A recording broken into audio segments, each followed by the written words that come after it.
தந்தி தொலைக்காட்சி நேயர்களுக்கு வணக்கம். நல்லதை சொல்வோம், நல்லதை செய்வோம், நல்லதே நடக்கும். இன்று 27/2/2024 செவ்வாய்க்கிழமை, அஸ்தம் நட்சத்திரம் நாள் முழுவதும் இருக்கிறது. இன்றைக்கு நான் உங்களுக்கு சொல்ல இருக்கிற நல்ல கருத்து, தெரிந்து கொள்ள வேண்டிய 3 வாழ்விலே எந்தெந்த 3களை நாம் எப்படி கடைபிடிக்க வேண்டும்னு சொல்லி முன்னோர்கள் சொல்லி வைத்திருக்கிறார்கள். நாம் வளர்த்து கொள்ள வேண்டிய 3 எது அப்படின்னா, உற்சாகம், திருப்தி, அஞ்சாமை. நம்ம வளர்த்துக்கொள்ள வேண்டியது உற்சாகத்தை எப்போவுமே வளர்த்துக்கணும். உற்சாகம் இருந்தால் தான் பணிபுரிகிறதுக்கு ஏதுவாக இருக்கும்.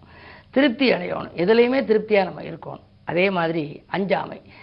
அஞ்சாமை திராவிடர் உடமையடான்னு சொல்லி ஒரு பாடல் உண்டு. அச்சம் என்பது மடமையடா, அஞ்சாமை திராவிடர் உடமையடா, 6லும் சாவு 100லும் சாவு, தாயகம் காப்பதும் கடமையடான்னு. அதாவது நம்ம எதுக்குமே அஞ்சக்கூடாது அப்படின்னு சொல்லி அஞ்சாமைங்கிறதையும் கொடுத்துருக்காங்க. அப்படி வளர்த்துக்கொள்ள வேண்டியது இந்த 3. சரி, நம்ம கவனிக்க வேண்டிய 3 எது? பேச்சு, நடத்தை, செயல். இது 3ஐயும் கவனிக்கணும்.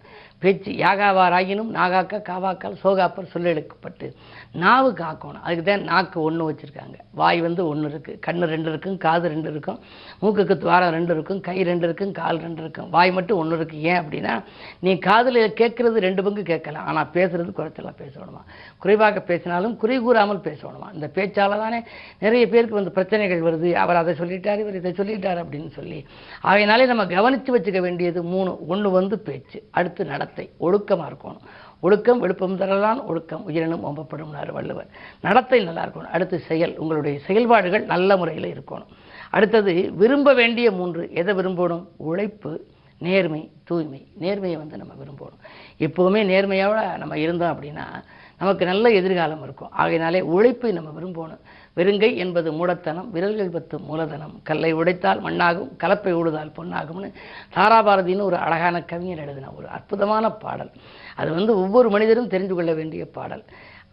அது மாதிரி நமக்கு உழைப்புக்கு முக்கியத்துவம் கொடுக்கணும். வெற்றி நிலத்தில் சிந்த நம்ம பாடுபடணும். அப்படி பாடுபட்டால் நமக்கு எதிர்காலம் நல்லா இருக்குமா. ஆகையினாலே உழைப்பு, நேர்மை, தூய்மை இவரையெல்லாம் நம்ம விரும்ப வேண்டியது 3. மதிப்பளிக்க வேண்டியது 3 எதுக்கு அப்படின்னா, சட்டம், கொள்கை, முதுமை. இதுகளுக்கு மதிப்பளிக்க. சட்டத்துக்கு மதிப்பளிக்கணும். சட்டத்துக்கு முன்னால் நம்ம அதுக்கு ஒரு மதிப்பு கொடுக்கணும். அதே மாதிரி முதுமைக்கு மதிப்பு கொடுக்கணும். முதியவர்களாக இருந்தால் காரில் கூட நீங்கள் உட்காருங்கன்னு சொல்லி சில பேர் இடம் விட்டு எழுந்திரிச்சுப்பாங்க. அப்படி முதுமை. அடுத்து கொள்கைக்கு மதிப்பு கொடுக்கணும். இப்படியெல்லாம் இருக்க வேண்டும். அதற்கு பின்னாலே கட்டுப்படுத்த வேண்டியது எது அப்படின்னா, ஆசை, உணர்ச்சி இவைகளை கட்டுப்படுத்தணும். இப்படியெல்லாம் நாம் தெரிந்து கொள்ள வேண்டியது என்று சொல்லி முன்னோர்கள் எழுதி வைத்திருக்கிறார்கள். இதை கடைப்பிடித்தால் நம்முடைய எதிர்காலம் மிக வளமாக இருக்கும். கசந்த காலங்கள் கூட வசந்த காலங்களாக மாறுகிற ஆற்றல் இப்படி உள்ள நடந்து கொள்ளும் விதத்தில் இருக்கிறது என்பதை தெரிவித்து இன்றைய ராசி பலன்களை இப்பொழுது உங்களுக்கு வழங்கப் போகின்றேன். மேசராசி நேயர்களே, உங்களுக்கெல்லாம் அடிப்படை வசதிகளை பெருக்கிக் கொள்ள ஆயத்தம் செய்கின்ற நாள் இந்த நாள். அயல்நாட்டிலிருந்து கூட உங்களுக்கு உத்தியோகம் சம்பந்தமான அழைப்புகள் வரலாம். உங்களுடைய ராசிநாதன் 10ஆம் இடத்தில் சுக்கிரனோடு இருக்கின்றார். அடிமை தொழிலிருந்து விடுபட்டு சுய தொழில் தொடங்கலாமா, புதிய தொழில் தொடங்குவதற்கான ஏற்பாடு செய்ய நண்பர்கள் ஒத்து வருவார்களா என்றெல்லாம் நீங்கள் சிந்திப்பீர்கள். ராசியில் குரு இருப்பதால் உங்கள் எண்ணங்கள் எல்லாம் இன்று ஈடேறப் போகிறது. ரிஷபராசி நேயர்களே, உங்களுக்கெல்லாம் ஒளிமயமான எதிர்காலத்திற்கு உறுதுணை புரிகின்ற நாள். இன்று உள்ளமகிழும் சம்பவம் இல்லத்தில் நடைபெறப் போகின்றது. சமயோஜிதமாக நீங்கள் செயல்படுவீர்கள். அதிகார பதவியில் உள்ளவர்களின் ஆதரவு கிடைக்கும். புதிய ஒப்பந்தங்கள் அடுக்கடுக்காக வரலாம். இன்று இனிய நாள். மிதுனராசி நேயர்களே, உங்களுக்கெல்லாம் வாங்கிய கடனை திருப்பி கொடுத்து மகிழும் நாள். இன்று வளர்ச்சியை முன்னிட்டு இடம் மாறலாமா, வீடு மாறலாமா என்றெல்லாம் சிந்திப்பீர்கள். 10ல் ராகு இருப்பதால் பயணங்கள் உங்களுக்கு அதிகரிக்கும். பக்குவமாக பேசி காரியங்களை சாதித்துக் கொள்வீர்கள். என்ன இருந்தாலும் 4ல் கேது இருப்பதனாலே ஆரோக்கிய தொல்லைகள் உண்டு. அது மட்டுமல்ல, உங்களுடைய குடும்ப ரகசியங்களை 3ஆம் நபரிடம் தெரிவிக்க வேண்டாம். அதன் மூலமாக சில பிரச்சனைகள் தலைதூக்கலாம். கவனம் தேவை. கடகராசி நேயர்களே, உங்களுக்கெல்லாம் இன்று அஷ்டமத்து சனியின் ஆதிக்கம் இருந்தாலும் கூட குருவின் பார்வை 2ல் பதிவதால் குழப்பங்கள் அகலும். இனிய வாழ்வில் ஏற்பட்ட இடையூறுகள் எல்லாம் விலகும். கரைந்த சேமிப்புகளை ஈடுகட்டுவீர்கள். துணிவும் தன்னம்பிக்கையும் கூடும். பொது வாழ்விலே புதிய பொறுப்புகள் உங்களுக்கு வரலாம். தொழில் முன்னேற்றம், வியாபார முன்னேற்றம் உண்டு. இன்று இனிய நாள். சிம்மராசி நேயர்களே, உங்களுக்கு குரு பார்வை இருக்கிறது. எனவே உங்களுக்கு வாழ்க்கை தேவைகள் பூர்த்தியாகும். வளர்ச்சி கூடும்.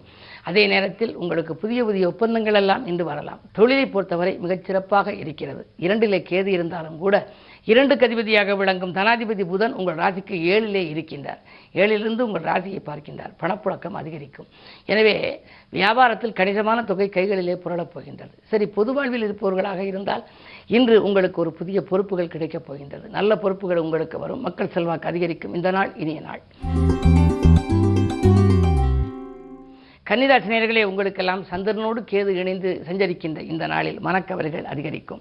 சலசலப்பும் உண்டு, கலகலப்பும் உண்டு. குடும்பத்தில் உள்ளவர்கள் உங்கள் குணமறிந்து நடந்து கொள்வார்களா என்பது சந்தேகம்தான்.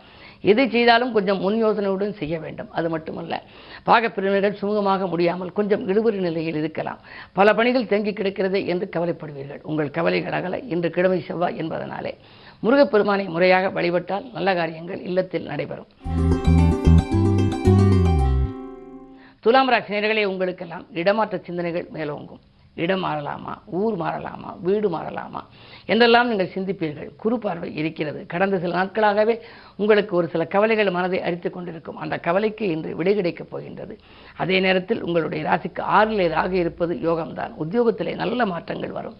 மேலதிகாரிகள் உங்களுக்கு இணக்கமாக நடந்து கொள்வார்கள். உங்களுடைய திறமைக்கு அங்கீகாரம் கொடுப்பார்கள். எனவே இன்று இனிய நாள்.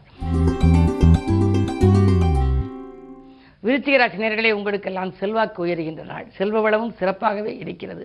குலதெய்வ பிரார்த்தனைகளை செய்ய வேண்டும் என்ற எண்ணம் உங்களுக்கு மேலோங்கும். சொத்துக்கள் வாங்குவது, விற்பது பற்றிய சிந்தனை அதிகரிக்கும். அதிகார பதவியில் உள்ளவர்களின் ஆதரவு உங்களுக்கு கிடைக்கும். குரு பார்வை 2, 12 ஆகிய 2 இடங்களிலும் பதிவதனாலே வரவும் உண்டு, வரவுக்கேற்ற செலவும் உண்டு. அதே நேரத்தில் புதிய ஒப்பந்தங்கள் அடுக்கடுக்காக வந்து அலைமோதும்.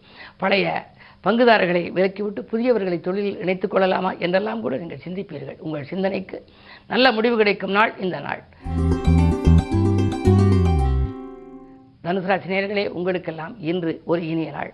சகோதர வழியிலே இந்த சச்சரவுகள் அகலும். முக்கிய புள்ளிகள் இல்லம் தேடி வந்து உங்கள் முன்னேற்றத்திற்கு வித்திடுவார்கள். அதே நேரத்தில் உங்களுக்கு அதிகார வர்க்கத்தினரின் ஆதரவும் உங்களுக்கு உண்டு. குரு பார்வை இருப்பதனாலே நீங்கள் எதை எந்த நேரம் செய்ய வேண்டும் என்ற திட்டம் தீட்டியிருந்தீர்களோ அந்த செயலை செய்து முடிக்க இயலும். உத்தியோகத்தில் உங்களுக்கு கூடுதல் பொறுப்புகளை மேலதிகாரிகள் வழங்கலாம். அதற்கேற்ற விதத்தில் ஊதிய விகிதமும் அதிகரிக்கலாம். மகர ராசி நேயர்களே, உங்களுக்கு மனப்பக்குவம் வேண்டுகின்ற நாள் இந்த நாள். எதையும் அரைகுறையாக செய்யக்கூடிய சூழல் உருவாகலாம். செவ்வாய் சுக்கிர சேர்க்கை இருந்தாலும் கூட சில காரியங்களில் செய்வதிலே தடுமாற்றங்கள் உங்களுக்கு வரலாம். அதே நேரத்தில் ஆகாரத்திலும் கட்டுப்பாடு செலுத்த வேண்டும். அர்த்தாஷ்டம குரு ஆதிக்கம் இருப்பதனாலே கீழே விடுதல் அல்லது எலும்பு நரம்பு சம்பந்தப்பட்ட பாதிப்புகளுக்கு ஆளாகுதல், அதே நேரத்தில் மூட்டு வலி, முழங்கால் வலி போன்றவைகள் வரலாம். என்ன இருந்தாலும் மருத்துவ செலவுகள் உண்டு. குடும்பத்தில் உள்ளவர்கள் உங்கள் குணமறிந்து நடந்து கொள்வார்களா என்பது சந்தேகம்தான். பிள்ளைகளை கூட உங்கள் மேற்பார்வையில் வைத்துக் கொள்வதே நல்லது. ஏனென்றால் அதன் வாயிலாகவும் சில பிரச்சனைகளை சந்திக்க நேரிடலாம். இன்று செவ்வாய்க்கிழமை என்பதால் முருகப்பெருமானை வழிபடுவது உகந்தது. கும்பராசி நேயர்களே, உங்களுக்கு சந்திராஷ்டமம். எதை நீங்கள் செய்ய நினைத்தாலும் செய்ய இயலாது. உங்களுடைய பணிக்கு பாராட்டுதலும் கிடைக்காது. இல்லத்திலும் சரி, உள்ளத்திலும் சரி, அமைதி இல்லாத நேரமாக இன்று அமையப் போகிறது. வரவை காட்டிலும் செலவு கூடும். வாங்கல் கொடுக்கல்களில் தடுமாற்றங்கள் ஏற்படலாம். எனவே நீங்கள் இன்று திட்டமிட்ட காரியத்தை திட்டமிட்டபடி செய்ய இயலாது. பொறுமையும் நிதானமும் உங்களுக்கு கை கொடுக்கும். அதே நேரத்தில் வழிபாடுகளிலும் கவனம் செலுத்துவது நல்லது. மீனராசி நேயர்களே, மாற்று கருத்துடையோர் மனம் மாறுகின்ற நாள். கூட்டு முயற்சிகளில் வெற்றி கிடைக்கும். மதியத்திற்கு மேல் உங்களுக்கு ஒரு மகிழ்ச்சியான தகவல் வரலாம். நீங்கள் தேர்ந்தெடுத்த களம் எதுவாக இருந்தாலும் அதில் இன்று உங்களுக்கு வெற்றி கிடைக்கும். தொழில் கூட்டாளிகள் உங்களுக்கு இதுவரை தொல்லை தந்தவர்கள், அச்சுறுத்தியவர்கள் இப்பொழுது மீண்டும் நாங்கள் உங்களோடு இணைந்து தொழில் செய்ய முன்வருகிறோம் என்று சொல்வார்கள். எதிரிகளின் பலம் குறையும். இந்த நாள் உங்கள் எண்ணங்கள் எல்லாம் நிறைவேறப் போகின்றது. எனவே வருமானம் உயரும், வளர்ச்சி கூடும். மேலும் விவரங்கள் அறிய தினத்தந்தி படியுங்கள்.